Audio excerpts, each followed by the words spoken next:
Il 3 febbraio del 1998, un aereo tornò alla base americana di Aviano, in Italia. Aveva subito gravi danni ad un'ala e l'equipaggio faticò a effettuare un atterraggio d'emergenza. L'equipaggio credeva di aver colpito qualcosa, ma non era sicuro di cosa potesse essere. All'epoca, secondo quanto dichiarato dall'equipaggio, non sapevano di essere appena stati responsabili della morte di 20 persone innocenti. Cavalese è una cittadina ai piedi dell'Alpe Cermis, una montagna nota per le sue numerose opportunità di praticare sci e sport invernali. Da novembre ad aprile, quando la montagna è coperta di neve, i turisti accorrono nella regione. Molti di loro soggiornano a Cavalese e usano un sistema di funivie e impianti di risalita per raggiungere ogni giorno le piste superiori della montagna. Il sistema di funivie e impianti di risalita fu costruito negli anni 60, quando il turismo divenne sempre più importante per la città. Nel 1976 si verificò un grave incidente su una funivia. Un cavo si ruppe e una cabina piena cadde al suolo, provocando la morte di 42 persone. Ci fu una sola sopravvissuta a questo incidente, una ragazza di 14 anni di nome Alessandra Piovesana. Alessandra si riprese dalle ferite riportate nella caduta, ma rimase turbata per il resto della sua vita dai ricordi di quella tragedia.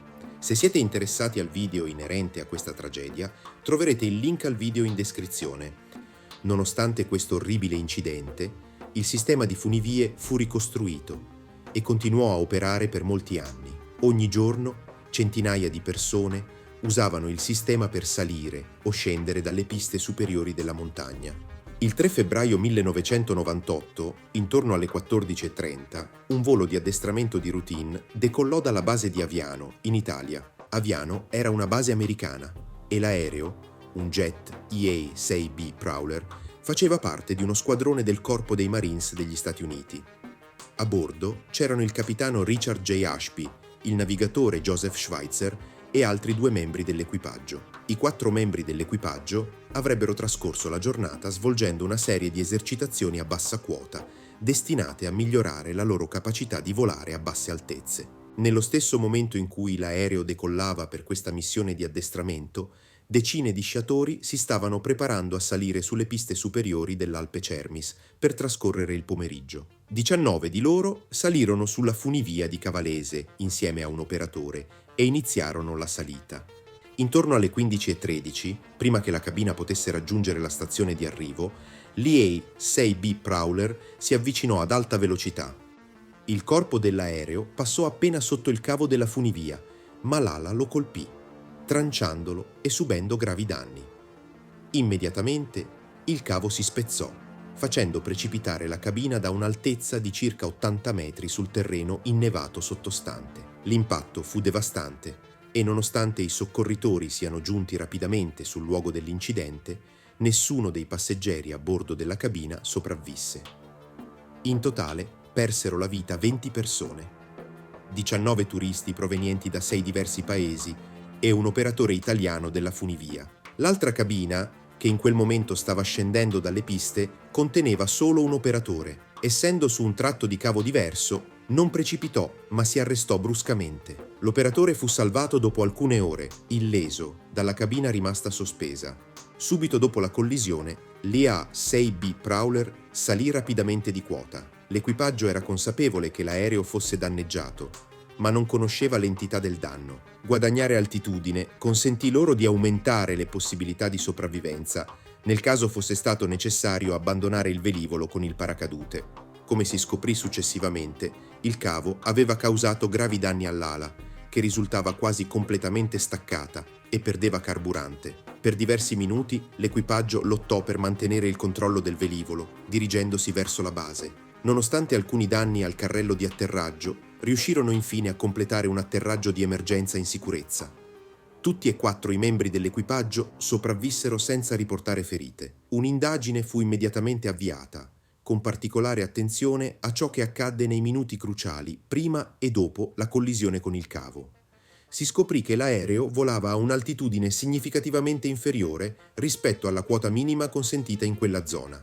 L'aereo si trovava a un'altezza di 80 metri, mentre l'altitudine minima richiesta era di 610 metri. Inoltre, stava viaggiando a una velocità superiore al limite massimo consentito. L'equipaggio riferì che uno strumento di bordo che indicava l'altitudine si era temporaneamente bloccato durante il volo. L'aereo, fabbricato negli anni 70, mostrava ormai segni di invecchiamento e problemi come il blocco degli strumenti o la necessità di un reset non erano insoliti. Secondo l'equipaggio, questo malfunzionamento avrebbe contribuito al volo a un'altitudine errata. Inoltre, alcune mappe in dotazione all'equipaggio non riportavano le linee della funivia, privandoli di informazioni fondamentali che avrebbero potuto aiutarli a evitare l'incidente. Tuttavia, ulteriori indagini complicarono la situazione. Sebbene la mappa utilizzata dall'equipaggio fosse obsoleta e priva delle indicazioni sulle linee della funivia, era stata emessa una mappa aggiornata, disponibile per il loro uso. Questa mappa, però, non venne consultata. Una copia, ancora sigillata in una busta, fu infatti trovata all'interno della cabina dell'aereo. Inoltre, emerse che l'equipaggio aveva filmato se stesso durante il volo.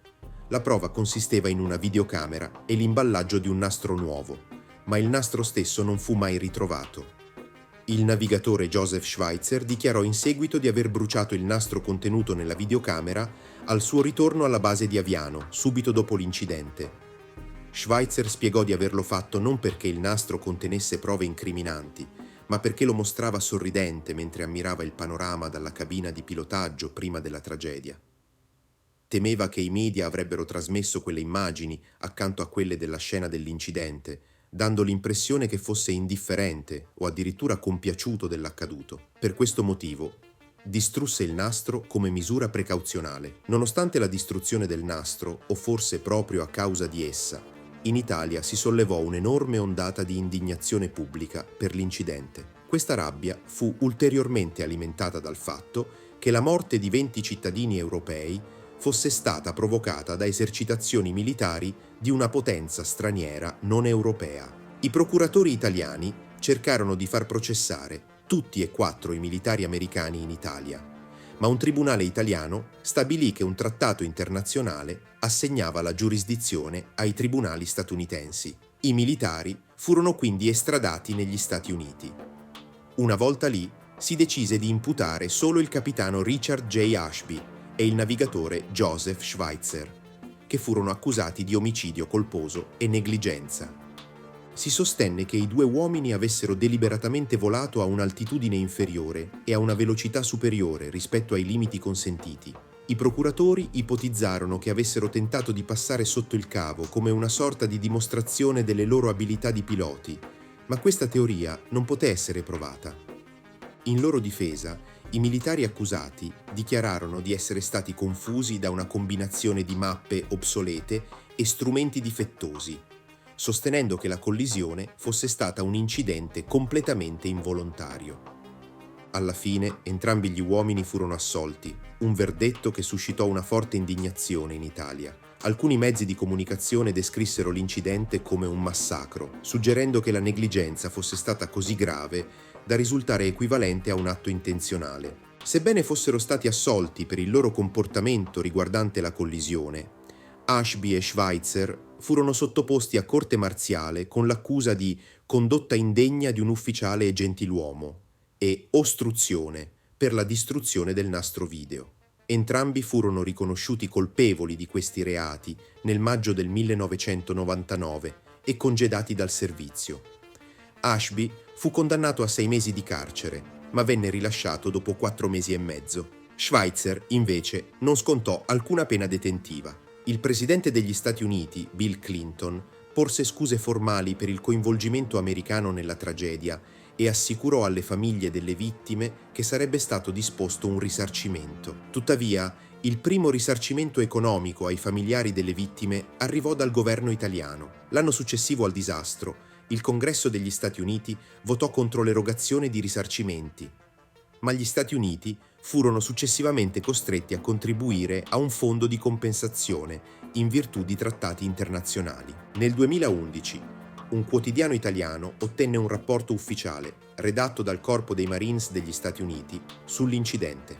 Questo documento, rimasto riservato fino a quel momento, conteneva informazioni secondo cui i piloti coinvolti erano stati in passato disciplinati per aver volato a quote troppo basse. Il rapporto riportava inoltre che il quadrante dell'altitudine, che i piloti avevano dichiarato malfunzionante, risultava funzionare perfettamente sia prima sia dopo il volo. Veniva inoltre suggerito di intraprendere un'azione disciplinare contro l'intero equipaggio e i loro ufficiali superiori. Tuttavia, nei molti anni seguenti alla tragedia, nonostante la persistente rabbia dell'opinione pubblica, non fu adottata alcuna ulteriore misura disciplinare. E voi cosa ne pensate di questa vicenda? L'Italia ha davvero ricevuto il rispetto e la giustizia che meritava in questa tragedia?